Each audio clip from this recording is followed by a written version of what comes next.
لیکن کیا وجہ ہے کہ جو پاکستان کو ریئل تھریٹ ہے انٹرنل اور ایکسٹرنل، اس کی طرف ان کی توجہ نہیں ہے؟ اور کیا اس میں سوشل میڈیا کا قصور ہے یا میرا اور آپ کا قصور ہے کہ یہ بی ایل اے والے وہ آرگنائز ہوئے، انہوں نے راکٹ لانچر چلائے، ٹرین پہ قبضہ کیا، پھر دہشت پھیلائی، پھر ہلاکتیں ہوئیں، شہادتیں ہوئیں؟ کیا اس میں میرا یا آپ کا یا میڈیا کا یا عدلیہ کا قصور ہے؟ تو D D I S P are کل آئے اور انہوں نے فوراً، ان کی گفتگو میں کل بہت کنٹراڈکشن تھی۔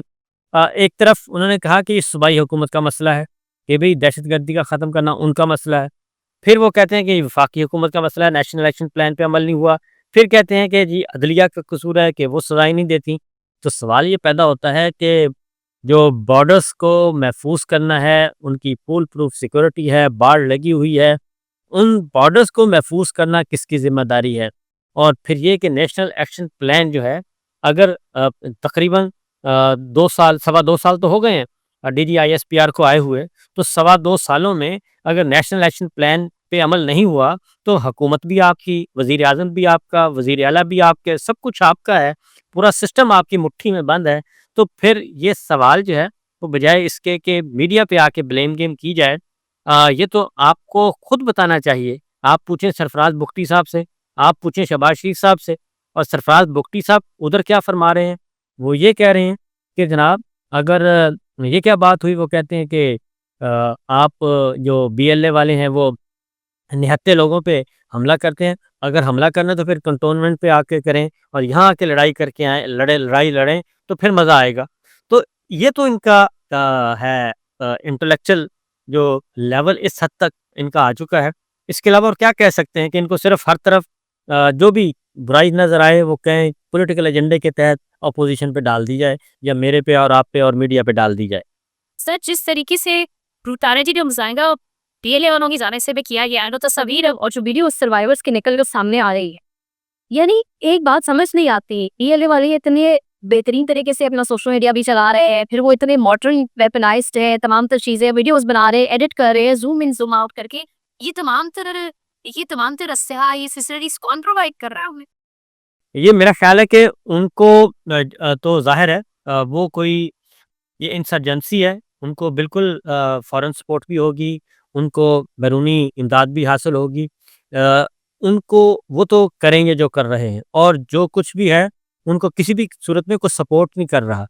اور ان کی بروٹیلٹی کو کوئی سپورٹ نہیں کرے گا، ان کی جو معصوم جانیں لیتے ہیں ان کو کوئی سپورٹ نہیں کرے گا۔ لیکن میرا تو سوال ہے اپنی گورنمنٹ سے، ہماری حکومت، ہمارے ادارے، ہماری فورسز وہ کیا کر رہے ہیں؟ کیا فائر وال جو ہے وہ میرے اور آپ کے لیے ہے؟ کیا سوشل میڈیا جو ہے وہ میرا اور آپ کے ٹویٹر اکاؤنٹ انہوں نے کنٹرول کرنے ہیں؟ کیا یہ ایک پی ٹی آئی اور مولانا فضل الرحمان صاحب، بچہ قدیر صاحب، سردار اختر مینگل صاحب، اپوزیشن جماعتوں کو انہوں نے کرنا ہے؟ کیا ان کی ذمہ داری صرف یہ ہے کہ کوئی جلسہ نہ ہونے پائے؟ کیا ان کی ذمہ داری یہ ہے کہ دفعہ 144 لگا دیا جائے اور اس کے بعد دہشت گردی کے مقدمات درج کیے جائیں؟ مجھے تو سوال پوچھنا ہے اپنے حکمرانوں سے، جن کو میں ٹیکس دیتا ہوں، آپ ٹیکس دیتے ہیں، اور انہوں نے ہمیں سیکورٹی کی ضمانت دی ہوئی ہے، ہم نے تو ان سے سوال پوچھنا ہے۔ دہشت گرد بی ایل اے والے کہاں سے آئے، یہ بھی ان کو بتانا ہے کہ کہاں سے آئے، اور وہ اس طریقے سے دندناتے پھرتے ہیں تو کیوں پھر رہے ہیں؟ اور یہ ظاہر ہے وہ کوئی بلوچستان جو کوئی علاقہ غیر تو نہیں ہے،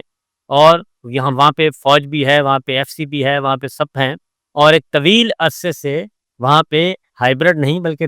ڈبل ہائیبرڈ سسٹم جو ہے وہ طرز حکمرانی چل رہا ہے۔ تو یہ تو سوال ان سے پوچھنا چاہیے، بجائے اس کے کہ ایک واقعہ ہوا ہے وہ کہتے ہیں کہ جی اس بحث پہ شروع ہو گئے ہیں کہ جی مذمت کی ہے یا نہیں کی۔ مذمت سب نے کر دی، لیکن آپ یہ بتائیں کہ آپ نے کیا کیا؟ سر خود آدم سید صاحب کا ٹویٹ بھی سامنے آ چکا ہے کہ عمران خان سے ہو سکتا ہے اڈیالہ میں اختر مینگل اور محمود خان سے ملاقات کی رہ جائے، یہ بلوچستان کا جو معاملہ چل رہا ہے اس کے اوپر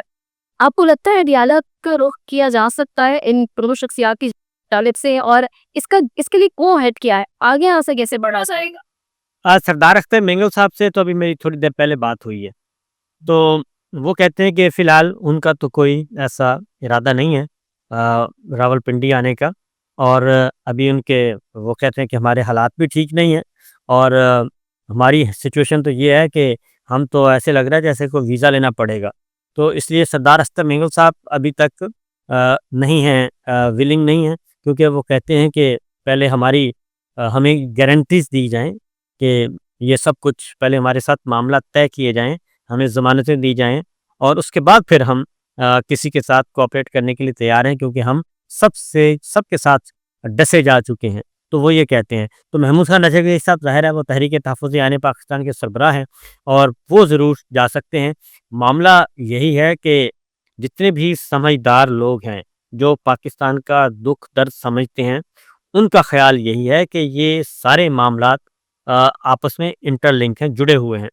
سیاسی استحکام جب تک نہیں آئے گا اور اس وقت تک ممکن نہیں ہے کہ آپ امن و امان کو بہتر کر لیں، ممکن نہیں ہے کہ آپ کی معیشت ٹھیک ہو جائے. اس کی وجہ یہ ہے کہ جب آپ الیکشن چوری کرتے ہیں، مینڈیٹ چوری کرتے ہیں اور عوام کے مینڈیٹ کے پہ ڈاکہ ڈالتے ہیں اور ہارے ہوئے لوگوں کو آپ ایوانوں میں پہنچا دیتے ہیں، تو اس کا احساس محرومی جو ہے وہ پھر بڑھتا ہے. یہ صرف بلوچستان کا معاملہ ہی نہیں ہے، بلکہ پنجاب میں بھی یہی سچویشن ہے، اور یہ سندھ میں بھی یہی صورتحال ہے. ہر طرف کشمیر، گلگت بلتستان میں بھی یہ صورتحال ہے کہ لوگوں کا احساس محرومی بڑھ رہا ہے،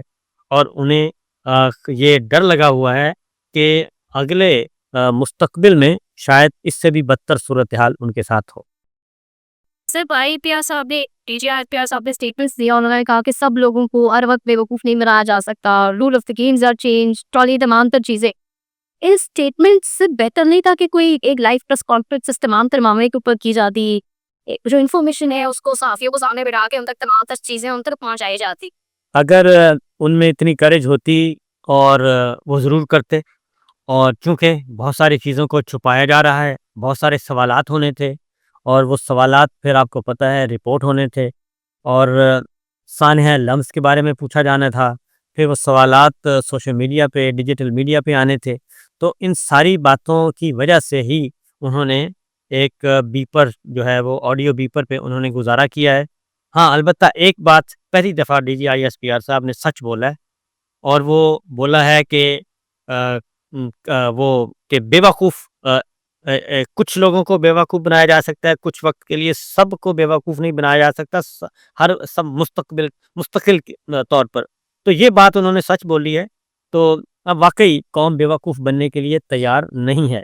اور قوم سمجھتی ہے، اسی لیے نوجوان بھی بیدار ہیں، کسان بھی بیدار ہے، اور تمام کے تمام لوگ جو ہیں ان میں شعور آ چکا ہے کہ ان کو 77 ایئر سے بیوقوف بنایا جا رہا تھا. سے نہیں جانے یہ ساری سچویشن ہے جو ہمارے سامنے موجود ہے. دوسری جانب عمران خان کی کیسز کو بڑے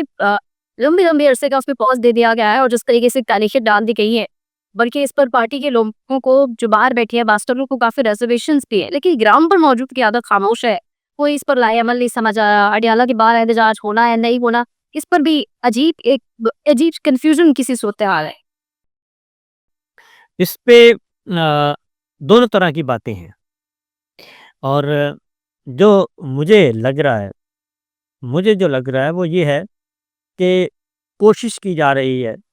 کہ کوئی گفتگو ہو جائے، گفت و شنید ہو جائے، اور شاید اس لیے بھی یہ مقدمات کا سلسلہ رکا ہوا ہے اور ایک پاز دیا ہوا ہے، تاکہ جو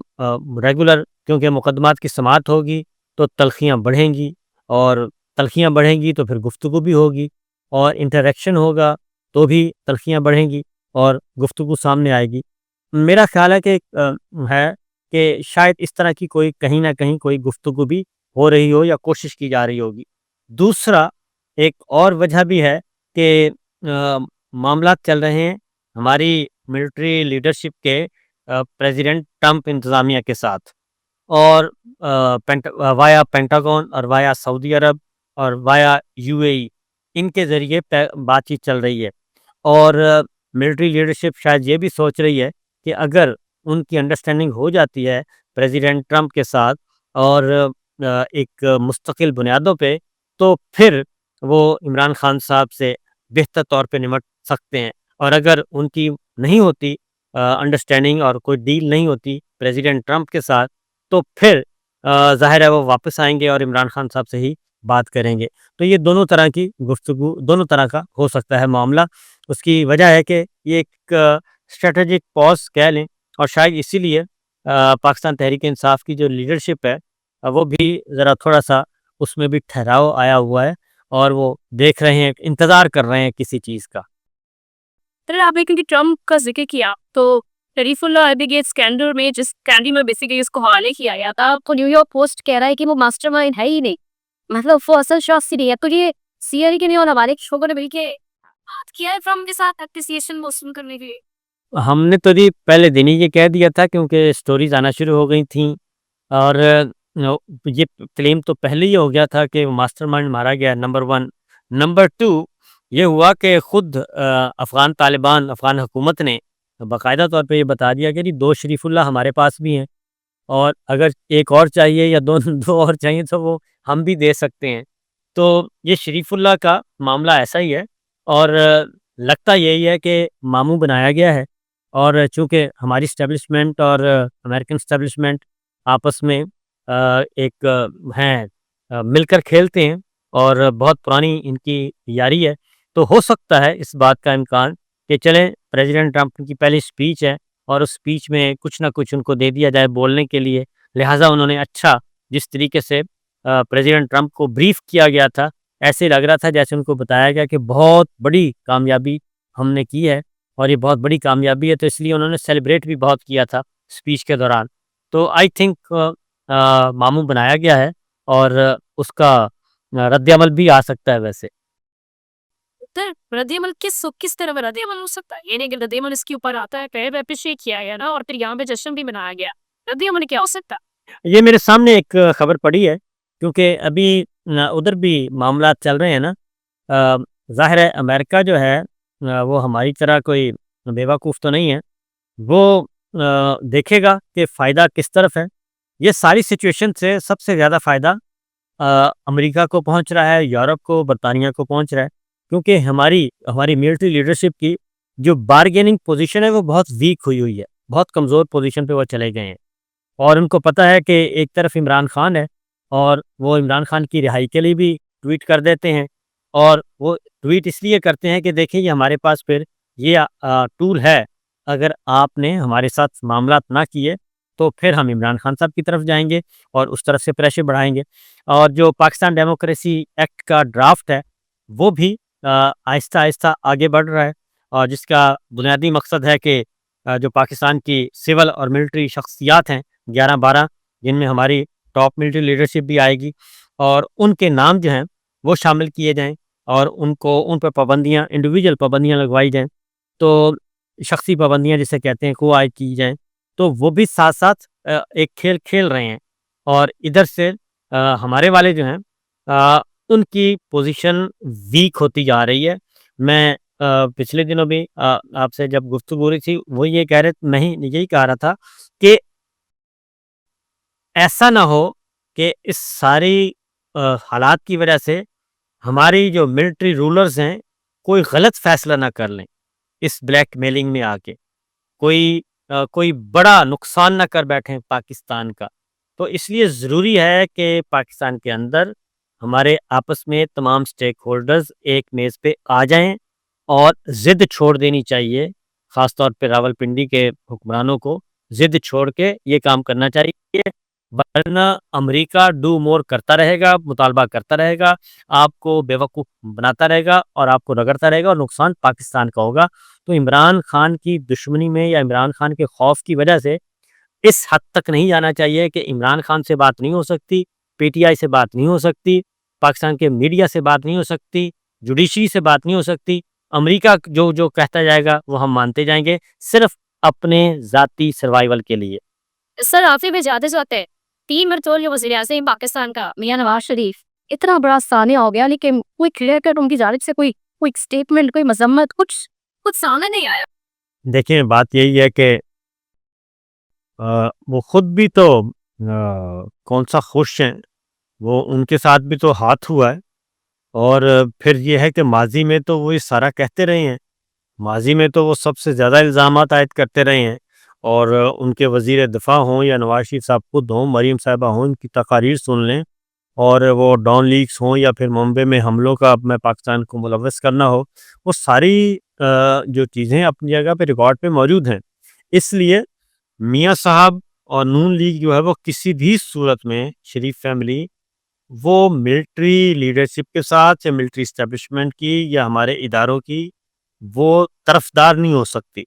وہ کسی بھی صورت میں نہیں ہو سکتی، کیونکہ میاں صاحب کا جو ڈی این اے ہے اس میں یہ چیز ہے ہی نہیں۔ آپ نے پروگرام سنا، اپنے فیڈ بیک سے ضرور آگاہ کیجیے گا، ہمیں انتظار رہے گا۔ اجازت دیجیے، اللہ حافظ۔